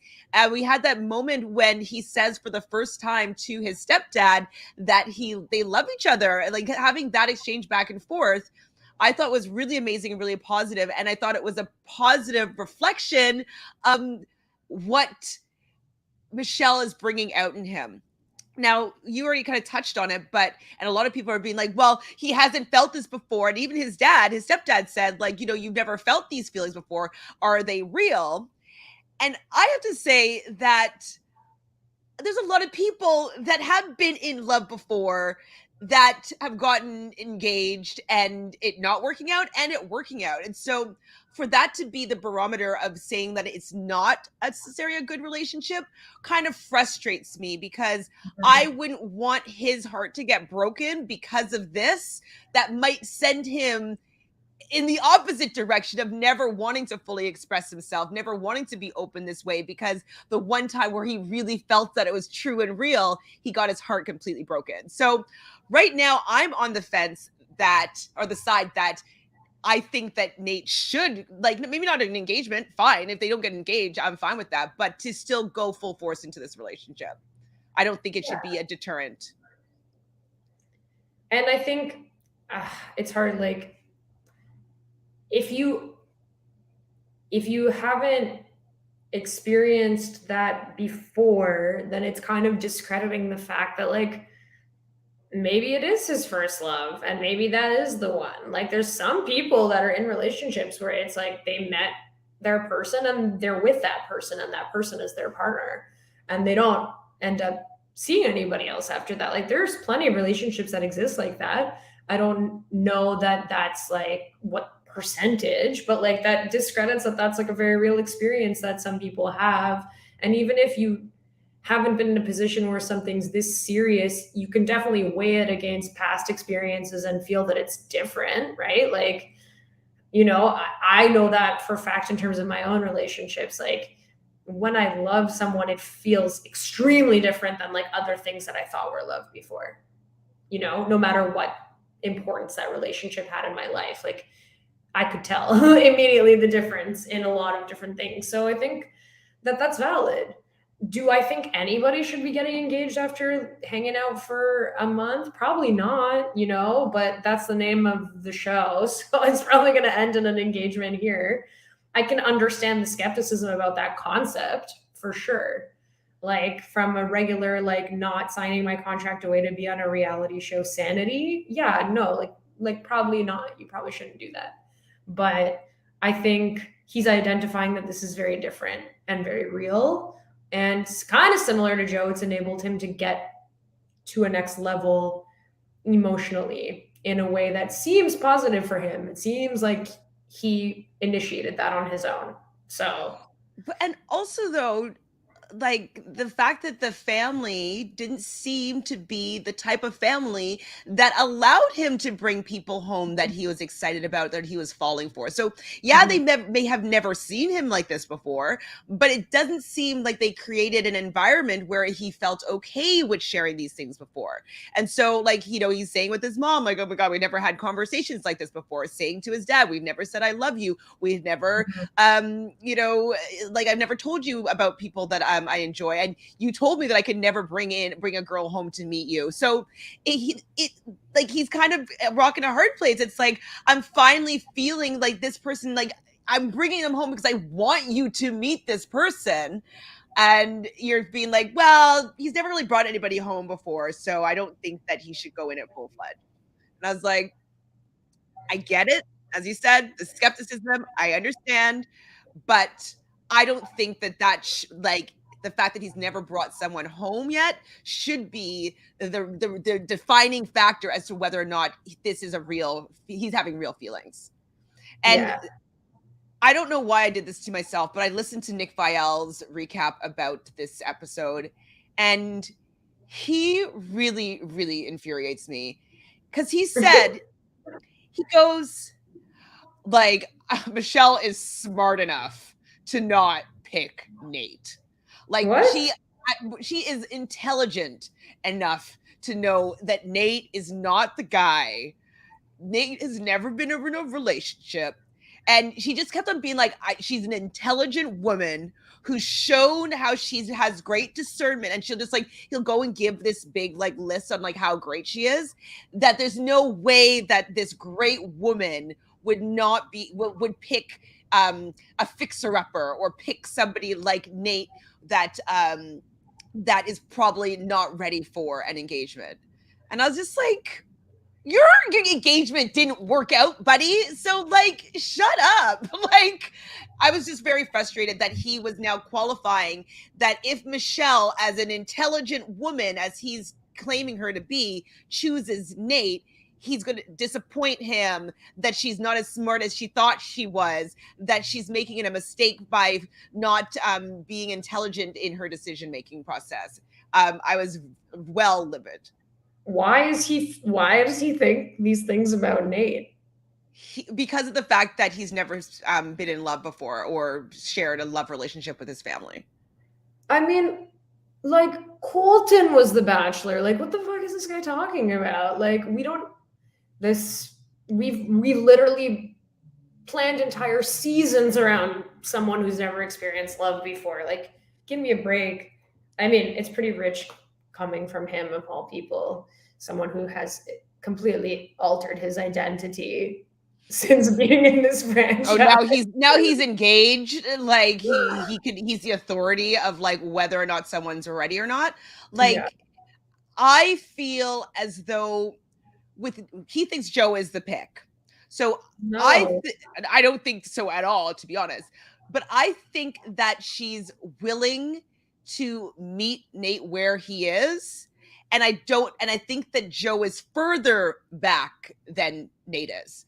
I don't think Joe will ever come to the point where he's expressing himself fully all the time, allowing her to know how he feels about her all the time. I just don't see that in Joe. But in Nate, I see him wanting her to know how he feels about her. And I think that is what is the most important thing. Whether they believe his love is real or not, like, he seems to have a commitment to wanting to make her feel good. And that's what we should be looking at, you know? And also, doesn't his criticism about Nate apply to Joe also? I don't know why it doesn't, but like those sound like kind of similar things. What I mean, yeah, it just seems very clear to me that Nate is the pick, right? Like, we've thought this for a few weeks now, but I think what this week really clarified is, to your earlier point, that Brandon might actually sneak in there and get past the next round even, is like the divide between Nate and Joe is actually larger than I thought. I thought maybe it would be a bit closer, but I feel like it feels a much bigger difference after hometowns for me, in terms of the way she reacted to both scenarios, the way she expressed herself in both scenarios, and yeah, even the way that she reacted to to Nate's parents' like comments and everything. Like, I feel like she was maybe taking them a little bit more to heart, or they shook her a little bit more, because that is like her person. Mm-hmm. Here, and right? they're trying to make drama in the show, so it's not like a blowout here, right? So like with her having like thoughts about like, oh my god, like, you know, is he ready, is he not ready? Like, are you ready, Michelle? I don't know if you are ready for a proposal, to be honest. And she does seem to say often that like, we're going to talk together about what we're both ready for. And when Nate's mom asked him about the proposal, he says he's not going to do anything that he doesn't want to do, which, like, can you give your son a little bit respect that he's going to make a choice for himself? And if he decides that he wants to propose to somebody and then it doesn't work out, that's also okay.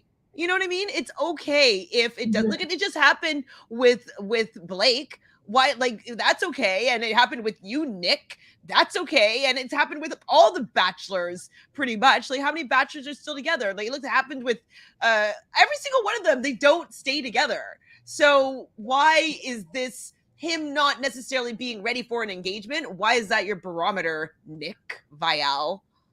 So in Bachelor world, the ring at the end is like the big event, and they want to portray it as an engagement because in their basic understanding of relationships, that's the pinnacle of an event, that you can be engaged and have this beautiful diamond ring. However, like, what it really signifies is that you're actually like now dating.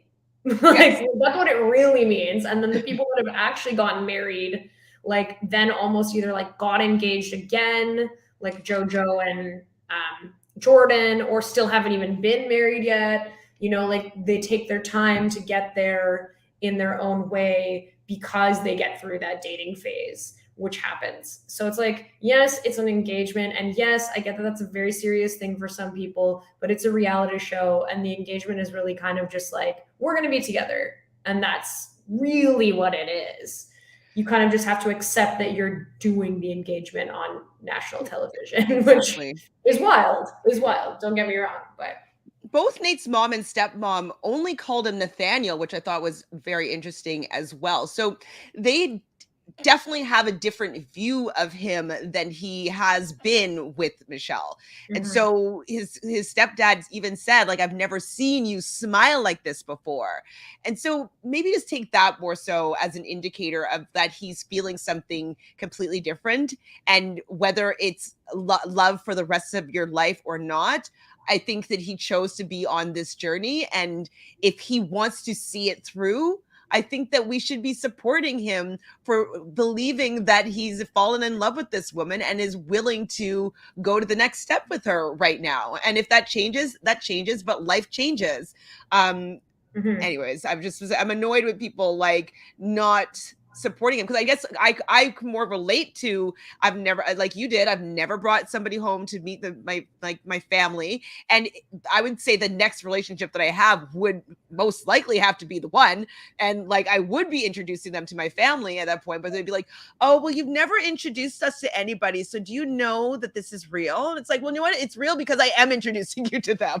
You know, like I feel like I want to do that. So that's my thoughts, my 2 cents. Yes, absolutely. They had a rule in the house not to bring any girlfriends home until he's ready to marry. So how can he openly talk about it? Exactly. Oh, did Exactly.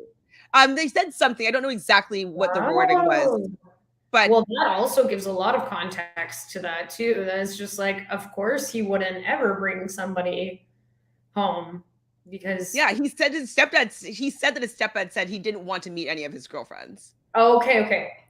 I remember him saying that, but I didn't realize that this was the context of that statement. That actually makes even more sense. And that makes it even less of a red flag. Right? Tamika says, I thought Nate was the only one where harder questions were asked. It's also being unfairly used against him. I mean, I don't think that it's actually a red flag for Michelle. I think that she has to play it off as a red flag just for the drama's sake of the show. But even when after their date or meeting the family and he tells her that, you know, they said, I love you for the first time, she looked like she was like, oh, like hesitant, like about like, oh, they're not used to sharing all these feelings. But I think that that's because she was realizing that this is actually maybe a bigger relationship than she was really expecting. I think that she was like, wow, we do really have something special, that all this has changed from us meeting each other. So I thought it was like a soulmate type thing. But what did you think? Sorry, I just read another comment of Tamika's in the chat here where she explains Okay, why I can bring it up. thinks that. No, it's Okay, after that? Yeah, after that one. Okay, so you know what happened? Why Nick thinks all of this about Nate is not the one, right? Wait, say it again. You know what happened? Yeah, she actually explains it. It says Michelle Okay. did an interview on Vial Files and threw Nick off, and since then he's been insistent that she doesn't pick Nate. Oh, I watched that interview as well, and he was just trying to like get her at her and like trying to like, you know, throw her curveballs. So smart. Like he thinks he's so slick with his interview skills. What do you mean?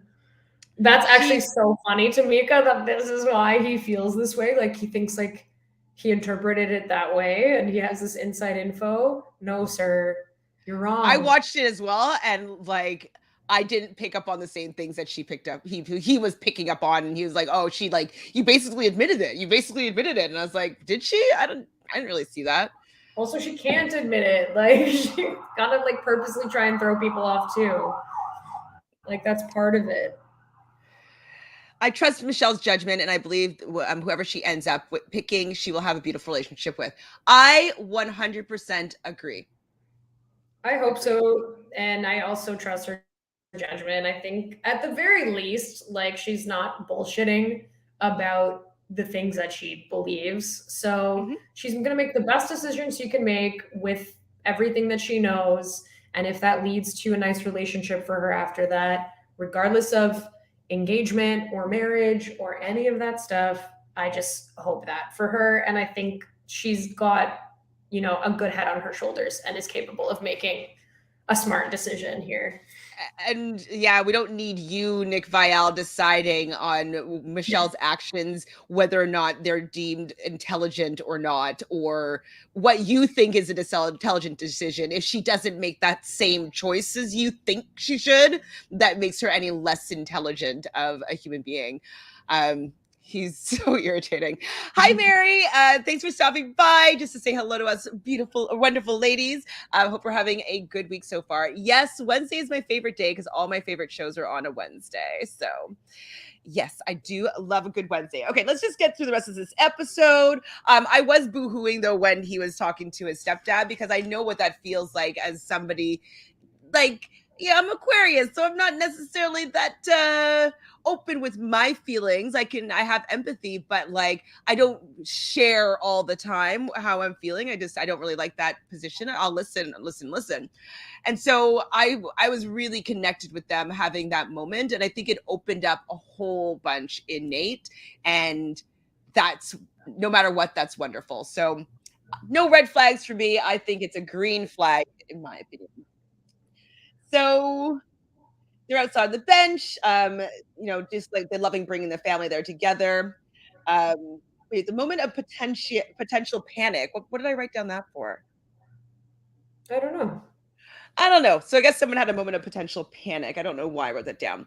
So she leaves, and the next day or whatever, a day after, Michelle is looking unsettled in her hotel room, kind of pining away over her most recent hometown date. And we get a knock, knock, knock on the door, and your favorites, they're my favorites too, but Bree and Serena showed up.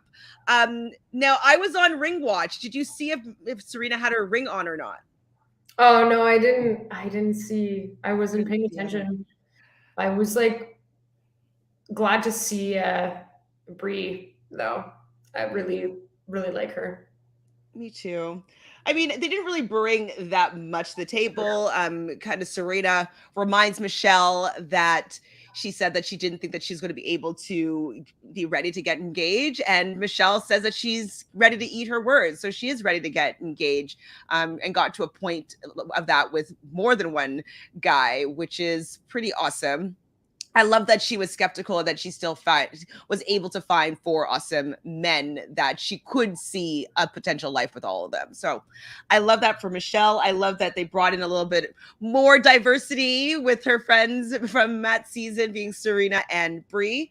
I did like seeing them for sure, but some Those people are are like actually hating on it. Pardon? those are actually two of her closer friends though. Like Mm-hmm. From from their her season. season.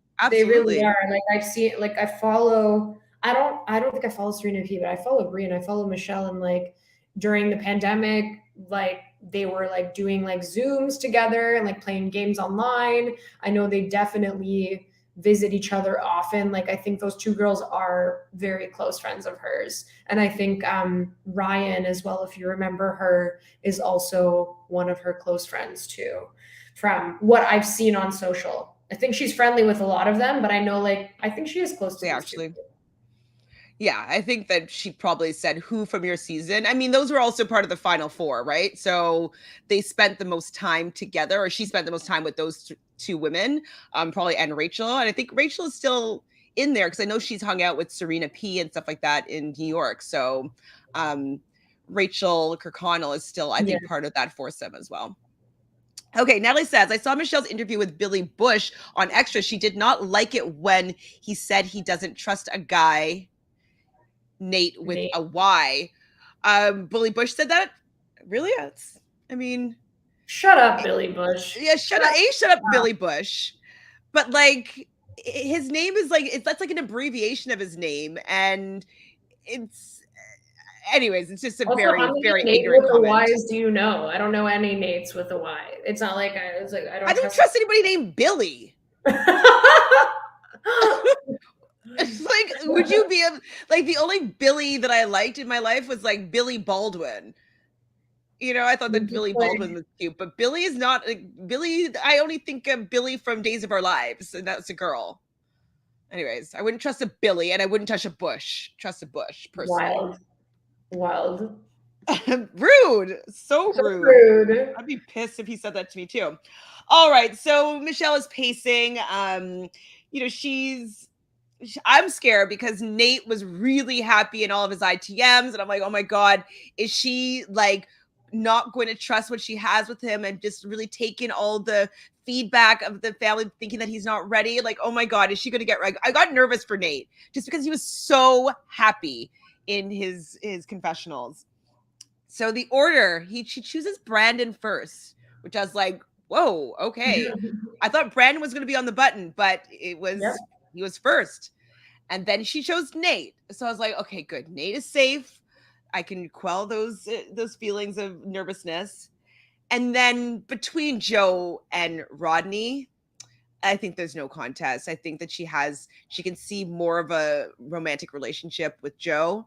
And so Rodney is going to be going home fourth on the season. No chance of being the Bachelor because we know who that's going to be. And she walks him out, and she does, holding back tears, tell him that, like, you are still amazing. Don't think that because I'm not like my relationships move further with other people than they have with you, but it doesn't mean that you're not an amazing person. You're going to find an amazing partner. And he really took it in. He accepted it. And it was very sad because he's such a kind soul. And I wanted it to work out with him, but to see the relationships she had with the other guys, it wasn't at the same level at all. No. Unfortunately. No. Hopefully, though, when he watches it back, he'll be like, you know what? Like, I can see that it's not the same, and he might feel a little bit better about it. And he'll probably get a hot seat at the tell-all. So that is true. So yeah, he says that it wasn't meant to be, which is true. It wasn't meant to be, but they were meant to meet, I think, which is awesome. They do have the outtakes of them doing the little Apple commercial. And so I think that was the show's way of honoring Rodney a little bit to show that they really did enjoy him. Yeah. And they did also decide to honor Rodney a little bit by giving Clayton his story arc by, I don't know if you guys saw it. I would show you, but my phone is dead. But the new poster for Clayton is him with a bunch of baby puppy French bulldogs all over him. There's like 11 bulldogs all over him saying that he is the underdog. No, Rodney is the underdog, not Clayton. If you guys haven't seen that, like, truly a half-assed attempt to make us like this man. Put a bunch of dogs around him. Get out of here. Get out of here. The underdog. Get out of here is right. It's so rude. It is so rude. We don't like him. We don't want him. We want Rodney with the underdog storyline, not Clayton. Infuriating. And then we see a quick scene from the men's tell-all, and then we also see some clips for the next season, Clayton season, where there's a lot of clips of Toronto. So I guess we're going to Toronto for a bit. I will maybe watch part of it just to see if I recognize any landmarks. Or if I like in Toronto. That's what I want to know. And like maybe if I know people that work at certain places, like that's kind of what I would be interested in. But I have zero interest in his story. He's not an underdog at all. And also, like, he's the epitome of not being in the underdog for the fact that he didn't even need to place well on the season or have any sort of following or liking of the audience. Like, he had nothing going for him other than that he was white and handsome and a football player and kind of all-American. That is not an underdog at all. He always will get the girl. He'll always get the opportunity. He will always have people rooting for him. Like, he will always be that person. So to pretend like he's the underdog, I can't even come close to buying it. It's just rude. He's a 6 foot whatever cis white man who is a football player, and that is not an underdog in any capacity. I'm sorry. No, they really didn't even try to do anything.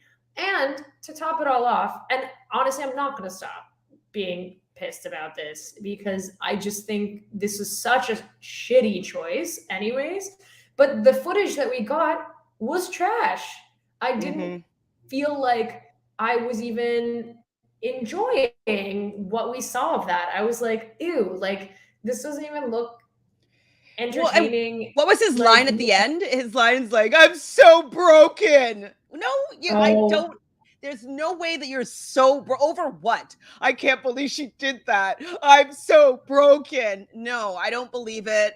I will never believe it. I'm not into it. Vivian, I am confused. Am I sharing a few of your feelings about Clayton?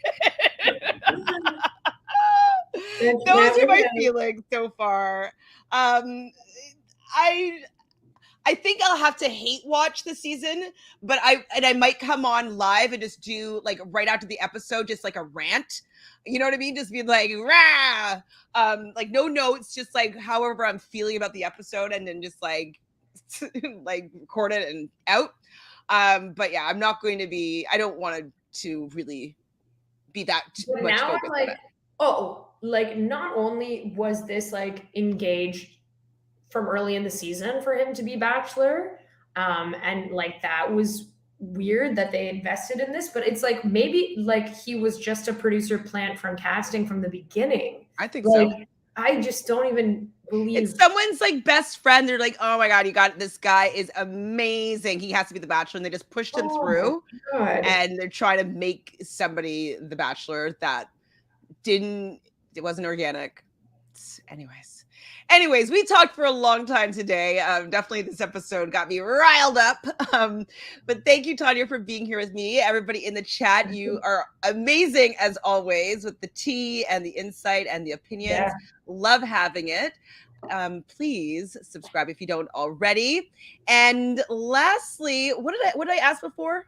Oh, so as a comment, who do you think would be from Bachelor Nation a good match for Rodney? So if you could leave that in the comments if you're watching this after the live on the replay, and like this video, of course, because it really helps with that YouTube algorithm. So, well, enjoy the rest of your Wednesday. Go catch up on Survivor. It's only like 2 minutes in, so you haven't missed that much if you're going to watch Survivor now. I will be going live in a couple hours to talk about the challenge. So if you want to pop in there, I'll be with Fanta and Michelle, where we will go and probably hate watch or hate talk about the Emmanuel drama outside of the game. Anyways, I love you guys. Thank you for being here. Thanks Bye. for tuning in.